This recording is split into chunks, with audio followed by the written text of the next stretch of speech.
কোরআন হাদিসে কোথাও নবীজির কত তারিখে মেরাজ হয়েছিল এটা উল্লেখ নেই। তবে মেরাজ হয়েছিল এটা সত্য। এটা প্রায় 50 জন সাহাবা থেকে এ হাদিস বর্ণিত হয়েছে নবীজির মেরাজ সম্পর্কে। তো এই মেরাজ সত্য ঘটনা। নবীজির একটা তার যত মুজিজা ছিল এর মধ্যে গুরুত্বপূর্ণ একটা মুজিজা হচ্ছে নবীজির মেরাজ। এটা মুজিজা হচ্ছে মানুষের সাধারণ অবস্থাকে অচল করে দেয়। মানুষের এটা ব্রেন দিয়ে, এটা মানুষের ব্রেনের শক্তি দিয়ে এটা গবেষণা করা বা এটা ধারণায় আসবে না। মানুষ যেটা স্বাভাবিক বুঝে, মুজিজা হচ্ছে অস্বাভাবিক। মানুষ যেটা স্বাভাবিক বুঝে, কারামতি হচ্ছে সেটা অস্বাভাবিক। ঠিক তেমনিভাবে এই মুজিজা মানুষের চিন্তা গবেষণা দিয়ে এটা আপনার মানুষের বুঝ শক্তি, ব্রেন শক্তি দিয়ে, মেধা শক্তি দিয়ে এটা যাচাই বাছাই করলে হবে না, পাওয়া যাবে না। কারণ বিজ্ঞানীদের ধারণা মতে এটা অসম্ভব। কারো সশরীরে আসমানের উপরে যাওয়া, আসমান ভেদ করে উপরে যাওয়া, আসমান পর্যন্ত যাওয়া, এটা বিজ্ঞানীদের কাছে কি অসম্ভব। কিন্তু আমরা বলি যে আল্লাহ পাক রব্বুল আলামিন তিনি এগুলো সৃষ্টি করেছেন, সেই আল্লাহ তাআলা তার প্রিয় বান্দাকে নিজের কাছে নিতেও সক্ষম। এটা হচ্ছে আমাদের ঈমান। এটা আমাদের কি ঈমান। বিজ্ঞানীদের ধারণা হচ্ছে যে আসমানে, আকাশের নিচে অসংখ্য, বায়ুমণ্ডলের উপরে অসংখ্য বরফের খণ্ড আছে, গ্যালাক্সি আছে, আগুনের বিভিন্ন স্তূপ আছে। তো আপনার বিভিন্ন ধরনের গ্যাস আছে। এগুলো ভেদ করে কোনো মানুষের উপরে যাওয়া সম্ভব নয়। সূর্যকে উপেক্ষা করে উপরে যাওয়া সম্ভব নয়। বিজ্ঞানীরা বলে যে এই যে সূর্য, এর উপরিভাগের তাপমাত্রা হচ্ছে 5600 ডিগ্রি সেলসিয়াস, যার 200 কোটির 1 ভাগ এই দুনিয়ার মধ্যে পাঠানো হয়। 200 কোটির 1 ভাগ। এবং যেখানে আল্লাহ পাক রব্বুল আলামিন এই সূর্যটাকে স্থাপন করেছেন, যেখানে রেখেছেন, ওখান থেকে সামান্য উপরে গেলে তামাম দুনিয়া সব বরফে পরিণত হয়ে যাবে, ঠান্ডায়। এবং যেখানে রেখেছেন 23.5 ডিগ্রি কোণে, ওখান থেকে সামান্য নিচে নেমে আসলে তামাম দুনিয়া জলে পুড়ে ছারখার হয়ে যাবে। সেই 200 কোটির 1 ভাগ দুনিয়ায় তাপমাত্রা আসে, তাতেও মানুষ মারা যায়, পিচ পর্যন্ত গলে যায়। আপনার দেখেছেন কিনা বাগেরহাটে আপনার রাস্তার পিচ পর্যন্ত গলে গেছে সূর্যের তাপে। তাহলে সেই 200 কোটির 1 ভাগ, তাহলে আপনার সেই সূর্যের তাপ উপেক্ষা করে এরপরে আপনার এই আসমান ভেদ করা। বিজ্ঞানীদের ধারণা মতে আপনার আসমানে নিচে অসংখ্য গ্রহ নক্ষত্ররাজি রয়েছে। আপনার এক একটা নক্ষত্র সূর্যের চাইতেও কোটি কোটি গুণ বেশি। একটা নক্ষত্র আছে সূর্যের চাইতেও 33 কোটি গুণ বেশি। আপনার সূর্য হচ্ছে এই দুনিয়ার চেয়ে 13 লক্ষ গুণ বড়। তাহলে এবং এই পৃথিবীর চাইতে 3,30,000 গুণ ভারী। তাহলে আপনার এই 13 লক্ষ পৃথিবী সূর্যের মধ্যে প্রবেশ করানো যাবে। এরপরে বিজ্ঞানীরা বলে যে আসমানে অসংখ্য গ্যালাক্সি আছে, 100 বিলিয়ন থেকে 200 বিলিয়ন পর্যন্ত গ্যালাক্সি আছে। এক একটা গ্যালাক্সির মধ্যে কোটি কোটি তারকা আছে। একটা ব্ল্যাক আই একটা গ্যালাক্সি আছে, এর মধ্যে আপনার 10,000 কোটি তারকা আছে। আপনার এলকিউনিস গ্যালাক্সি আছে, যেটা আমাদের থেকে 3 বিলিয়ন আলোকবর্ষ দূরে। 100 কোটিতে 1 বিলিয়ন, এর 3 বিলিয়ন আলোকবর্ষ দূরে। এবার চিন্তা করেন, আর আলোকবর্ষ হচ্ছে বিদ্যুতের গতি, কারেন্টের গতি সেকেন্ডে 3 লক্ষ কিলোমিটার, 1,86,000 মাইল। এই 1,86,000 মাইল বেগে কারেন্টের গতি চলতে থাকবে, 1 বছর পর্যন্ত যাবে, 1 বছর পর্যন্ত গেলে হবে 1 আলোকবর্ষ। তাহলে 3 বিলিয়ন আলোকবর্ষ দূরে। সবচাইতে দূরবর্তী যেই নক্ষত্র আছে সেটা আমাদের থেকে 13 বিলিয়ন আলোকবর্ষ দূরে। 13 বিলিয়ন মানে 1300 কোটি, 1300 কোটি আলোকবর্ষ দূরে। আর 1 আলোকবর্ষ কি তা তো বললাম, 1300 কোটি আলোকবর্ষ দূরে। তাহলে সেটা কত দূরে, সেটা কল্পনা করা যায়? তো বিজ্ঞানীরা বলে যে এগুলো ভেদ করে কোনো মানুষের পক্ষে উপরে যাওয়া সম্ভব নয়। তো এটা হচ্ছে তাদের ধারণা, এটা হচ্ছে তাদের ব্রেন দিয়ে তারা চিন্তা করে। কিন্তু এই বিষয় ব্রেন দিয়ে চিন্তা করলে হবে না। ওদের চিন্তাটা অধিক চলে গেছে, কিন্তু ওরা এটা চিন্তা করতে পারে না যে আল্লাহ পাক রব্বুল আলামিন এগুলো বানিয়েছে। বিজ্ঞানীরা এখন যে কারেন্টের গতি, বিদ্যুতের গতি, আপনার বিজ্ঞানীরা যে বর্তমানে যেটা ওদের সবচাইতে দ্রুতগামী চলে, সেটার নাম কি? অ্যাপোলো 11। এটা সেকেন্ডে আপনার 11 কিলোমিটার চলে, সেকেন্ডে 11 কিলোমিটার। 1 সেকেন্ড বলতেও 2 সেকেন্ড সময় লাগে। সেকেন্ডে 11 কিলোমিটার এবং মিনিটে আপনার ঘন্টায় হচ্ছে 39,000 কিলোমিটার ঘন্টায়, মিনিটে হচ্ছে 660 কিলোমিটার। তাহলে এইটা হচ্ছে ওদের কাছে সবচাইতে কি দ্রুতগামী। এটা আগে ছিল না, এখন করেছে, কিন্তু সামনে আরো দ্রুতগামী করবে। তাহলে এইভাবে এটা যদি মানুষ পারে, কারেন্টের গতি সেকেন্ডে যদি 3 লক্ষ কিলোমিটার বেগে চলতে পারে, এটা মানুষের তৈরি। এটা সামনে বিজ্ঞানীরা হয়তো আরো আবিষ্কার করবে, আরো দ্রুতগামী আবিষ্কার করবে। তো এই যে ওরা যেই আপনার অ্যাপোলো 11 ওরা তৈরি করলো, দ্রুতগামী যান যেটা তৈরি করলো, এইটা দিয়ে যদি সেই সবচাইতে কাছের নিকটবর্তী নক্ষত্রের কাছে যায়, তাহলেও তার আপনার সময় লাগবে 1,15,000 বছর। 1,15,000 বছর সময় লাগবে। এই জন্য ওরা বলে যে এটা মানুষের পক্ষে যাওয়া সম্ভব নয়। আমরা বলি যে যেই মানুষ এত বিজ্ঞানের এত কিছু আবিষ্কার করতে পারে, ভবিষ্যতে আরো করতে পারবে, এইটা যদি মানুষের জ্ঞান বুদ্ধি হয়, যে আল্লাহ পাক রব্বুল আলামিন এগুলো সব কিছু তৈরি করছেন, সেই মহান আল্লাহ তাআলা মুহূর্তের মধ্যে তার বান্দাকে অবশ্যই সেখানে নিতে পারেন।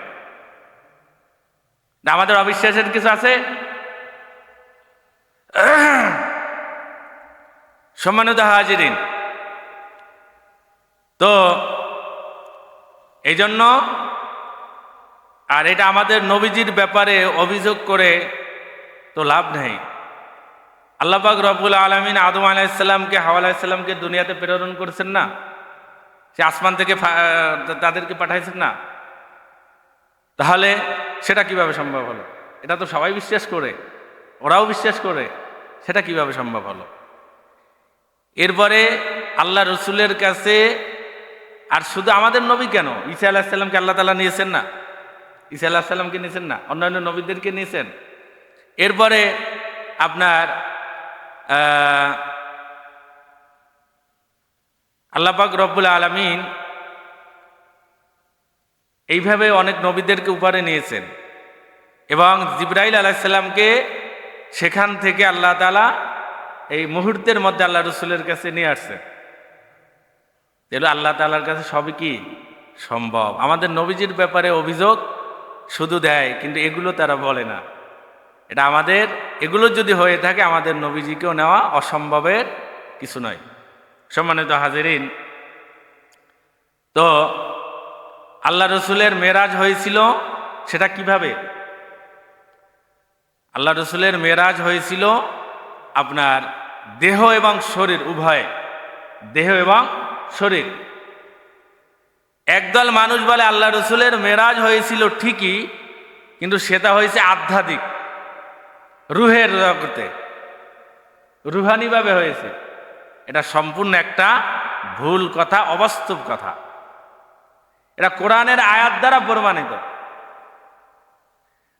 এবং হাদিসের দ্বারা প্রমাণিত।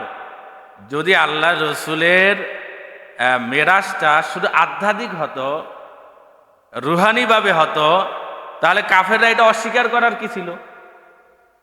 আধ্যাত্মিকভাবে তো আমরা অনেক কিছু স্বপ্নে দেখি না? তারা বলে যে নবীজির মেরাজ হয়েছিল স্বপ্নে। স্বপ্নে তো মানুষ অনেক কিছু দেখে, তাহলে এটা অবিশ্বাস করার কিছু নাই। কাফেররা এটা অবিশ্বাস করতো না এবং অনেক কাফেররা, অনেক সাধারণ মুসলমান বেঈমানও হয়ে গিয়েছিল অস্বীকার করে। তাহলে সেখানে অস্বীকার করার বা এটা অবাস্তব মনে করার কিছু ছিল না, যদি কি হতো, এটা আধ্যাত্মিক হতো। কিন্তু এইটা হয়েছে আপনার দেহ এবং আত্মা উভয় মিলে। এবং কোরআনের আয়াতের যে আয়াত তেলাওয়াত করছি, সূরা বনী ইসরাঈলের 15 নম্বর আয়াত, এই আয়াতের মধ্যে শুরুতে যেই শব্দ ব্যবহার করা হয়েছে এটা দিয়েও বোঝা যায়।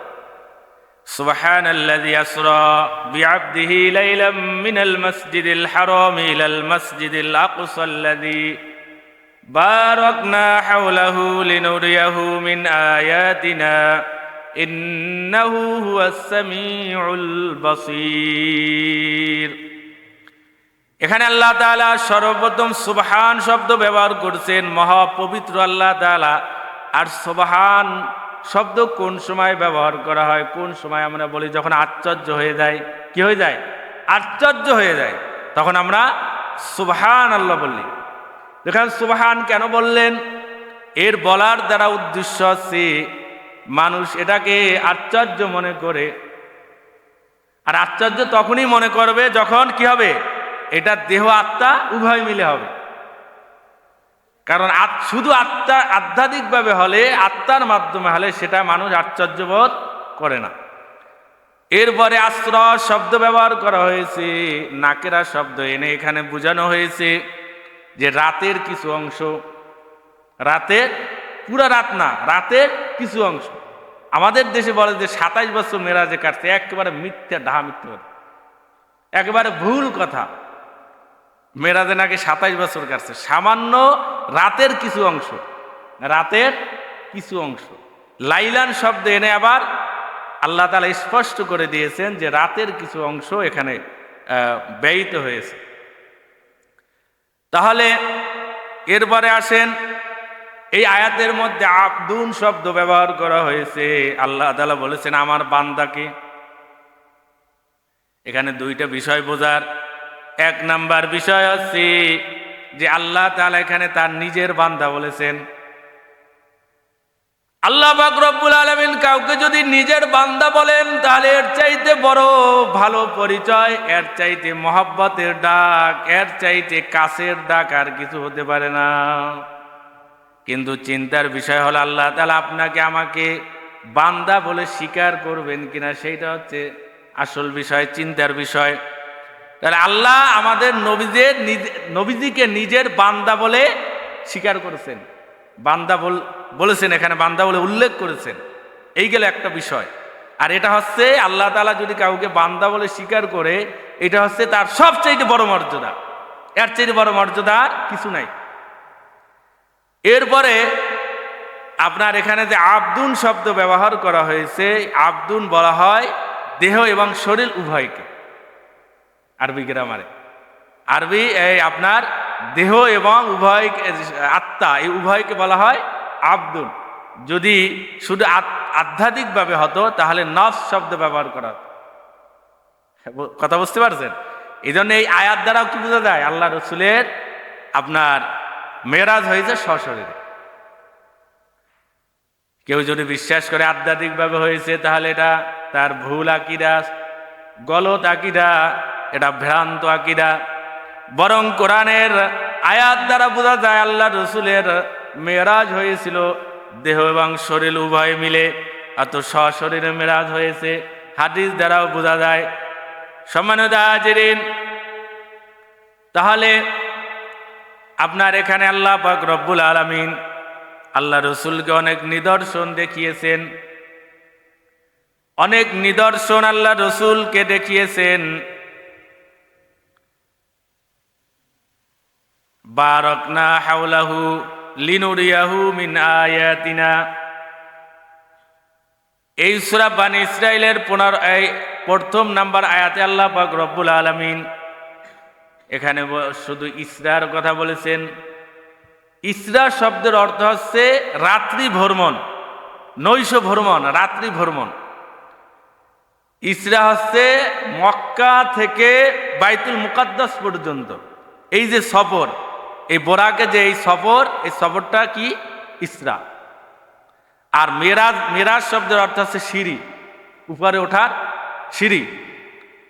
এই মেরাজ হয়েছে আপনার ওই জেরুজালেমের সেই বাইতুল মুকাদ্দাস থেকে আসমান পর্যন্ত, 7 আসমান সিদরাতুল মুনতাহা পর্যন্ত। এটাকে বলা হয় কি মেরাজ। ইসরা বলা হয় কাকে? মক্কা থেকে বাইতুল মুকাদ্দাস পর্যন্ত। এটা বর্ণনা করা হয়েছে সূরা বানী ইসরাইলের প্রথম নাম্বার আয়াত ইসরা। আর মেরাজের কথা আসছে সূরা নাজমের মধ্যে। ইমাম বুখারী রাহিমাহুল্লাহ তিনি একটা হাদিস এনেছেন, অনেক লম্বা, আমি অল্প একটু পড়ব, এবং আরও অনেক হাদিস আছে সেগুলো পড়ার সময় হবে না, আমি অল্প একটু পড়ব। যেখানে ইমাম বুখারী রহমাতুল্লাহ আলাইহি কিতাবুস সালাত, নামাজ অধ্যায়ের একেবারে শুরুতে তিনি হাদিস আনছেন, বাবু কাইফা ফুরিদাতুস সালাতু ফিল ইসরাই। ইসরায় আপনার কিভাবে সালাত ফরজ হলো সেই ঘটনা এখানে বর্ণিত হয়েছে। عن أنس بن مالك رضي الله تعالى عنه قال كان أبو ذر يحدث أن رسول الله صلى الله عليه وسلم قال فرج عن سقف بيتي وأنا بمكة فنزل جبريل عليه السلام। আল্লাহ রসুল বলেন, আমি মক্কায় ছিলাম, তখন আমার ছাদ উন্মুক্ত করা হলো। এরপরে জিবরাইল আলাইহিস সালাম আসলেন এবং ফাফারাজা সদরি, আমার বক্ষ বিদীর্ণ করলো, তার বুক ছিঁড়ে ফেললো। সুম্মা গসালাহু বিমাই জামজামা সুম্মা জা বিতস্তিন মিন জাহাবিন মুমতালিন হিকমাতান ওয়া ঈমানান। আল্লাহ রাসূল বলেন, আমার বুক ছিদ্র করে ওখান থেকে হৃৎপিণ্ড বের করলেন। এরপরে জমজমের পানি দ্বারা এটা ধৌত করলেন। এরপরে আপনার স্বর্ণের পাত্র আনা হলো, এর মধ্যে হিকমত এবং ঈমানে পরিপূর্ণ একটা পাত্র এনে এরপরে বুক আটকিয়ে দেওয়া হলো, অপারেশন করা হলো। সম্মানিত হাজিরিন, অপারেশন তো ওখান থেকে আসছে। এরপরে ফাফরিগহু ফি সদরি সুম্মা তবাকাহু সুম্মা কাযা বিয়াদি ফারাজা বি ইলা সামাই। এরপরে আল্লাহ রাসূল বলেন, আমাকে জিবরাইল আলাইহিস সালাম হাত ধরে দুনিয়ার আসমানের দিকে নিয়ে গেলেন। দুনিয়ার আসমান মানে প্রথম আকাশ। ফালাম্মা জিউতু ইলা সামাই দুনিয়া ক্বালা জিবরিল আলাইহিস সালাম লিখাজিনিস সামাই ইফতাহ। জিবরাইল আলাইহিস সালাম প্রথম আসমানে যে সেখানে আসমানের যে খাজিন আছে, আসমানের যে রক্ষী আছে, দারোয়ান আছে, তাদেরকে বললেন দরজা খুলুন। ক্বালা মান হাযা, তারা বলল আপনি কি? ক্বালা হাযা জিবরিল। জিবরাইল আলাইহিস সালাম বললেন আমি জিবরাইল। ক্বালা হাল মাআকা আহাদুন। এরপরে ওই ফেরেশতারা বলতেছে, রক্ষী ফেরেশতারা অর্থাৎ দারোয়ান ফেরেশতারা বলতেছেন যে আপনার সাথে কি কেউ আছে নাকি?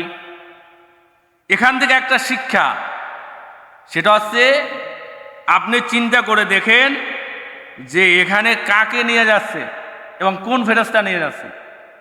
এখানে যাকে নিয়ে যাওয়া হচ্ছে তিনি হচ্ছেন দুনিয়ার মধ্যে আল্লাহ পাক রব্বুল আলামিন আদম আলাইহিস সালাম থেকে শুরু করে এই পর্যন্ত যত মানুষ চলে গেছে এবং যত মানুষ আছে, যত মানুষ আসবে, সবার চেয়ে সর্বশ্রেষ্ঠ মানুষ, যার মতো শ্রেষ্ঠ মানুষ দুনিয়াতে আসো নাই, আসবেও না। এবং যেই জিবরাইল আলাইহিস সালাম নিয়ে গেছেন সেই জিবরাইল আলাইহিস সালাম হচ্ছেন যে এত মর্যাদাবান ফেরেশতা যে এর চাইতে মর্যাদাবান কোনো ফেরেশতা নেই। আল্লাহ পাক রব্বুল আলামিন যে কত ফেরেশতা রেখেছেন, আল্লাহ রাসূল সেটা আসমানে যে বাইতুল মামুরে, সেখানে সপ্তম আসমান ইব্রাহিম আলাইহিস সালাম ছিলেন এবং সেখানে এসে বাইতুল মামুরে সেখানে হেলান দিয়ে বসা ছিলেন। সেই বাইতুল মামুরে দৈনিক 70,000 ফেরেশতা প্রবেশ করে ইবাদত বন্দি করে, এরপরে আবার বের হয়, পরের দিন আবার নতুন 70,000। যারা একবার প্রবেশ করছে তারা আর কোনোদিন ওখানে প্রবেশ করতে পারবে না। তাহলে কত লক্ষ কোটি ফেরেশতা আল্লাহ তাআলা তৈরি করছেন আল্লাহই ভালো জানেন। এর মধ্যে সর্বশ্রেষ্ঠ ফেরেশতা হচ্ছে জিবরাইল আলাইহিস সালাম। কেন? তার মাধ্যমে আল্লাহ তাআলা কোরআনের মতো সেই মহামূল্যবান কিতাব দুনিয়ার মধ্যে আল্লাহ রাসূলের কাছে এনেছেন। তিনি ওহী বার্তা গ্রহণকারী, এই কারণে তার মর্যাদা সবচাইতে বেশি। তাহলে এখানে আমাদের শিক্ষণীয় বিষয় হলো যে যাকে নিয়ে যাচ্ছেন তিনি হচ্ছেন দুনিয়ার মধ্যে সর্বশ্রেষ্ঠ মানুষ, আর যেই ফেরেশতা নিয়ে যাচ্ছেন সেই ফেরেশতাও সকল ফেরেশতার চাইতে সম্মানিত। তাহলে সেখানেও সেই আসমানে আপনার যেই দারোয়ান তাদের কাছে অনুমতি চাওয়া হচ্ছে। এখান থেকে শিক্ষণীয় বিষয়, আপনি যত বড় নেতা হন না কেন, যেই হন না কেন, কারো বাড়িতে কারো ঘরে প্রবেশ করতে হলে অনুমতি লাগবে। কথা কি বুঝতে পারছেন? কারো ঘরে প্রবেশ করতে হলে কি করতে হবে? অনুমতি লাগবে। কারো রুমে প্রবেশ করতে হলে কি করতে হবে? অনুমতি লাগবে। কারো বাড়িতে যে 3 বার কমপক্ষে সালাম দিতে হবে। কথা বুঝছেন? সালামের উত্তর না দিলে ফেরত আসতে হবে, এটা নিয়ম। তাহলে আপনি যতবার যেই হন না কেন, কারো বাড়িতে কারো ঘরে প্রবেশ করতে গেলে সেখানে কি লাগবে? কথা বলে না, অনুমতি লাগবে। এটাই শিক্ষা দিচ্ছে।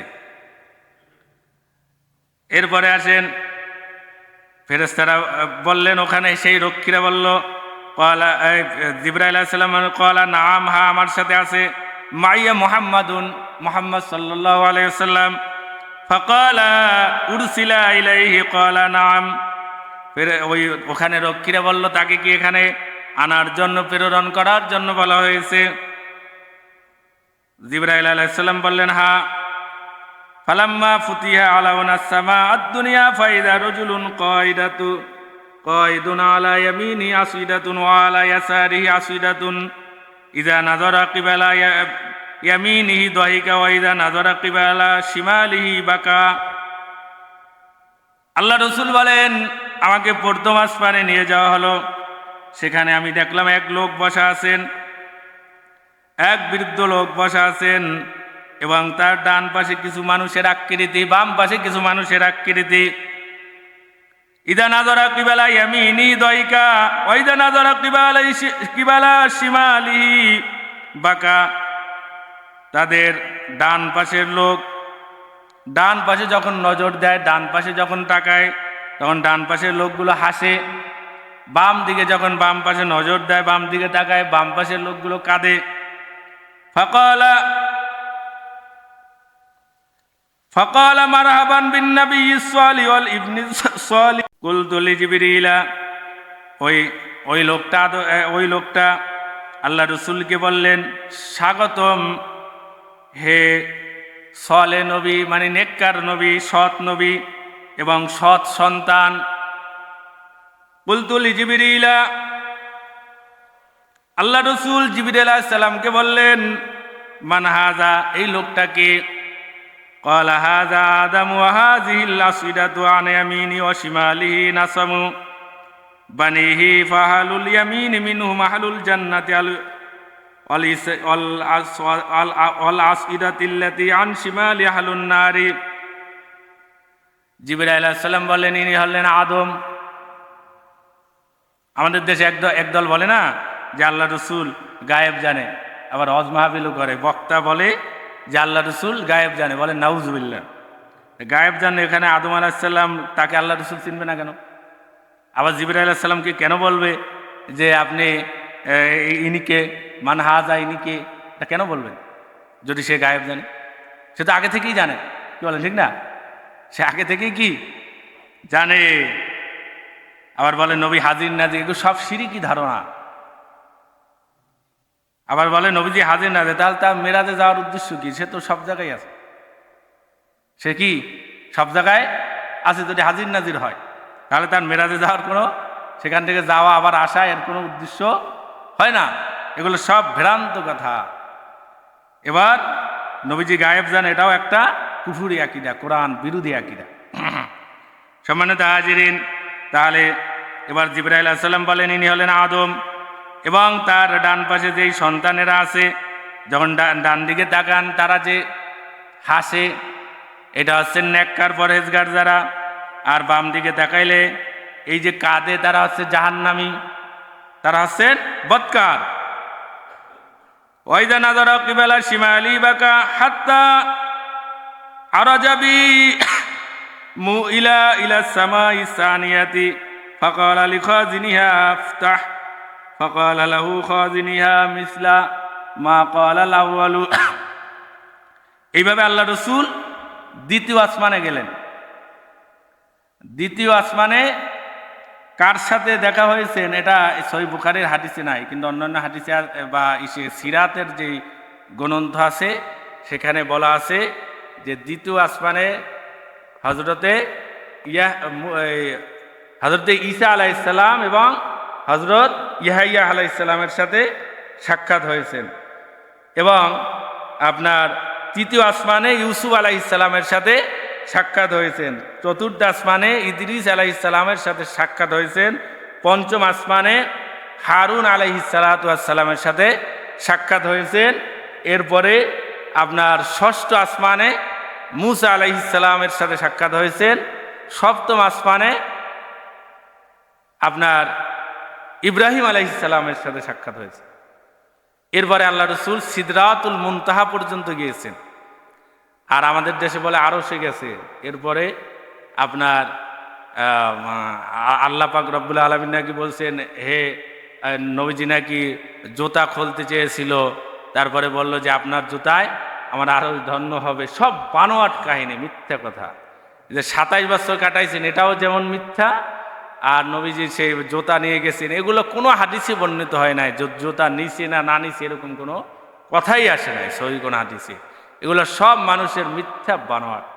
আবার এই 27-এ এই মেরাজে দেখবেন আপনার কি করে, বিভিন্ন অনুষ্ঠান করে, ওয়াজ মাহফিল করে, তবারক খায়, মিষ্টি খায়। আবার অনেকে বলে যে হুজুর এই মেরাজের রোজার নিয়ত কি, মেরাজের নামাজের নিয়ত কি, মেরাজের জন্য আবার আলাদা নামাজ পড়ে, মেরাজের জন্য আবার রোজা রাখে। এগুলো সব বেদাত। আপনার মেরাজের নামাজটাই হচ্ছে 5 ওয়াক্ত নামাজ। মেরাজের নামাজ কি, কথা বলে না? আল্লাহ রসুল সহিহ মুসলিম শরীফের 173 নম্বর হাদিসের মধ্যে আসছে, আল্লাহ রসুল এই মেরাজে 3টা হাদিয়া পেয়েছেন। কয়টা? 3টা বড় বড় হাদিয়া। এর মধ্যে 1 নাম্বার হাদিয়া হচ্ছে নামাজ, সালাত, 5 ওয়াক্ত নামাজ। এই সহিহ বুখারী হাদিস পড়তে পারলাম না, এভাবে রাখা খুব কষ্টকর। তো আপনার অনেক লম্বা, কারণ আপনারা আগেও জানেন, শুনেছেন, বহু প্রতি বছর এটা শুনেন। প্রথম আল্লাহ তাআলা কত ওয়াক্ত নামাজ দিয়েছিলেন? 50 ওয়াক্ত। এরপরে মুসা আলাইহিস সালাম ষষ্ঠ আসমানে আসলেন। মুসা আলাইহিস সালাম বললেন যে আপনার রব আপনাকে কি হাদিয়া দিল উম্মতের জন্য? আল্লাহ রসুল বলেন 50 ওয়াক্ত সালাত। মুসা আলাইহিস সালাম বলে আপনি যান, আবার যাইয়া তাকে ক্ষমানোর জন্য বলেন, এটা পারবে না, কারণ তার উম্মতের ব্যাপারে তার কি ছিল? অভিজ্ঞতা ছিল। এরপরে বারবার গেল, বারবার এভাবে কমাইতে কমাইতে শেষ পর্যন্ত 5। এরপর মুসা আলাইহিস সালাম বলছেন যে আবার যান। তখন আল্লাহ রসুল বলেন এবার যাইতে আমি লজ্জাবোধ করতেছি। আল্লাহ পাক রব্বুল আলামিন বললেন যে আমার যেটা লিখে ফেলছি 50 ওয়াক্ত, আমার এই বান্দার এই 5 ওয়াক্ত বললে আমি 50 ওয়াক্তের সবিধান করব। আল্লাহ প্রত্যেক নেকির 10 গুণ বৃদ্ধি করে, 5 10 50, 50 ওয়াক্তেরই সব আল্লাহ তাআলা দিবেন। তাহলে মেরাজের সবচেয়ে বড় হাদিয়া কি বলেন? নামাজ, 5 ওয়াক্ত নামাজ। ফজরের নামাজ পড়ে নাই, মেরাজের নামাজ পড়বে। ফজরের নামাজ পড়ে নাই, মেরাজের রোজা রাখবে। ফজরের নামাজটাই তো সবচেয়ে বড় মেরাজ, মেরাজের সবচেয়ে বড় হাদিয়া। দ্বিতীয় তৃতীয় হাদিয়া শুনবেন না। দ্বিতীয় নাম্বার হাদিয়া হচ্ছে সূরা বাকারার শেষের আয়াত। সূরা বাকারার শেষের আয়াতগুলো দ্বিতীয় নাম্বার হাদিয়া।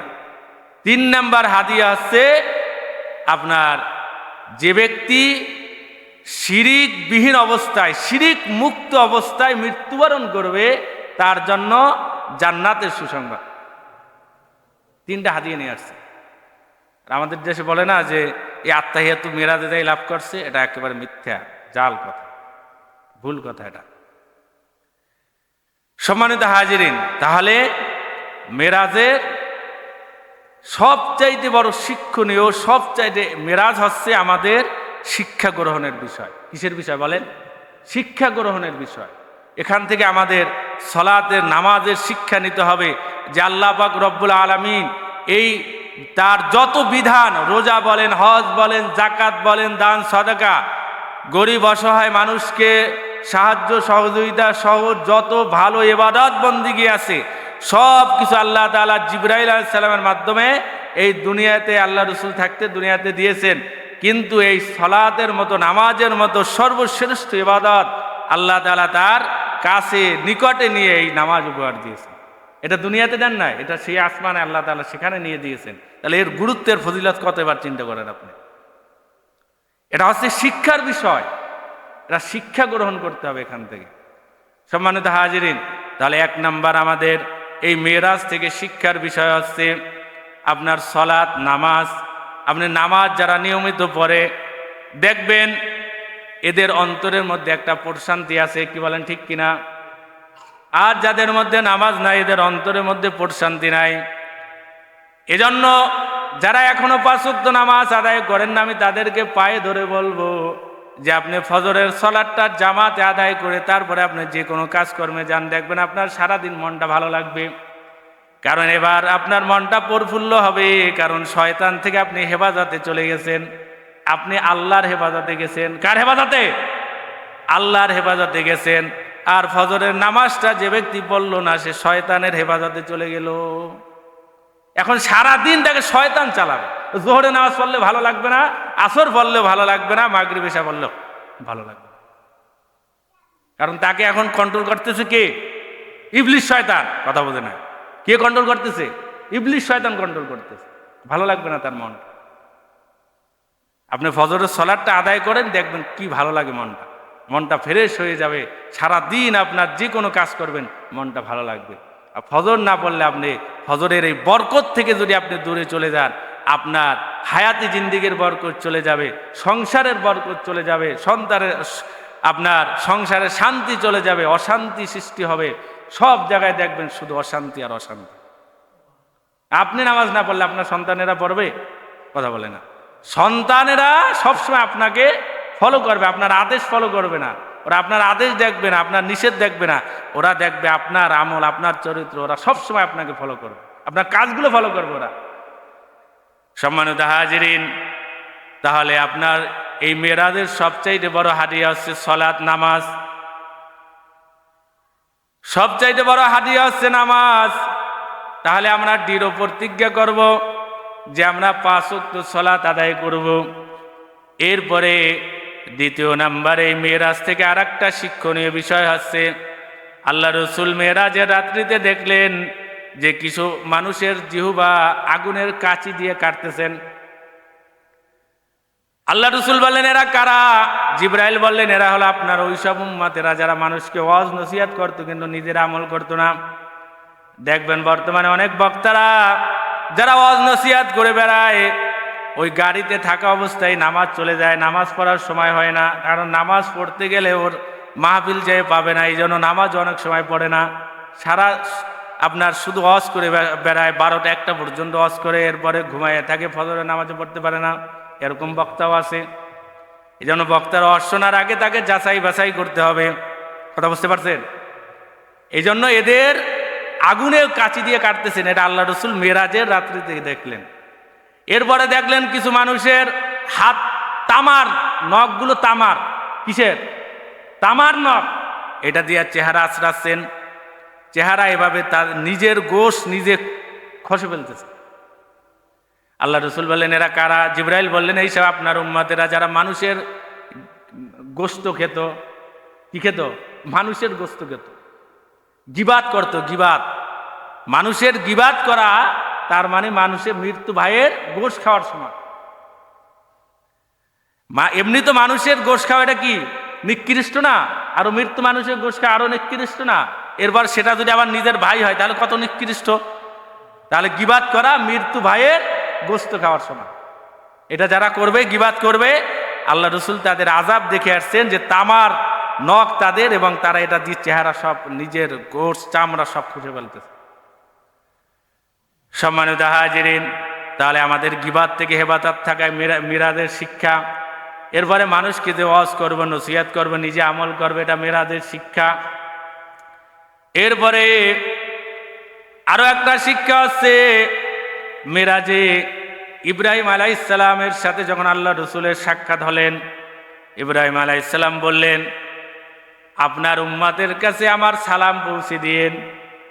ইব্রাহিম আলাইহিস সালাম আমাদেরকে সালাম দিয়েছেন, আপনার উম্মতের কাছে আমার সালাম পৌঁছে দিয়েন, আর তাদেরকে বলিয়েন জান্নাতের পানি মিষ্টি এবং জান্নাতের ভূমি সমতল, সেখানে গাছ নাই, কিন্তু সেখানের গাছ হচ্ছে এটা সুবহানাল্লাহি আলহামদুলিল্লাহি ওয়ালা ইলাহা ইল্লাল্লাহু আল্লাহু আকবার। এটা হচ্ছে জান্নাতের গাছ। এই দোয়াটা বেশি বেশি, এই তাসবিহটা পড়তে হবে। কারণ আপনি দৈনিক যদি আপনি সুবহানাল্লাহি অবিহামদিহি এটা যদি পড়েন, তাহলে জান্নাতে গাছ নির্মাণ করা হবে। তো এই তাসবিহটাও পড়বেন, সুবহানাল্লাহি আলহামদুলিল্লাহি ওয়ালা ইলাহা ইল্লাল্লাহু আল্লাহু আকবার। এটা মিরাজের শিক্ষা। সম্মানিত হাজিরিন, মিরাজের আরেকটা শিক্ষা হচ্ছে আপনার শিরিক থেকে হেফাজত থাকা। ওই যে 3টা হাদিয়া, এর মধ্যে একটা হচ্ছে যে ব্যক্তি শিরিক মুক্ত থাকবে তাকে জান্নাতের সুসংবাদ, জান্নাত দিবেন আল্লাহ তাআলা। তাহলে মিরাজের একটা শিক্ষা হচ্ছে কি? শিরিক থেকে দূরে থাকা। আমরা যে বলি উপরে আল্লাহ, নিচে ইল্লাহ, আল্লাহর সাথে ইল্লাও লাগে, এটা শিরিক। আল্লাহর সাথে ইল্লাও লাগে, এটা বলা কি শিরিক। সাথে বললে সাথে সাথে মুশরিক হয়ে যাবে। কারণ একমাত্র আল্লাহর উপরে ভরসা করতে হবে, এটা নাম আছে ঈমান। কথা কি বুঝতে পারছেন? আল্লাহ রসুলের নাম লয়ে ভালো আছি বলে না, তাহলে আল্লাহর সাথে রসুলকে কি করলো? শরীক করলো, এগুলো শিরিক। সম্মানিত হাজিরিন, এইভাবে কথায় কথায় আমরা শিরিক বলতেছি। আল্লাহ পাক রব্বুল আলামিন আমাদেরকে এই মেরাজের শিক্ষা গ্রহণ করে 5 ওয়াক্ত সালাত এগুলো আদায় করার তৌফিক দান করেন, বলেন আমিন।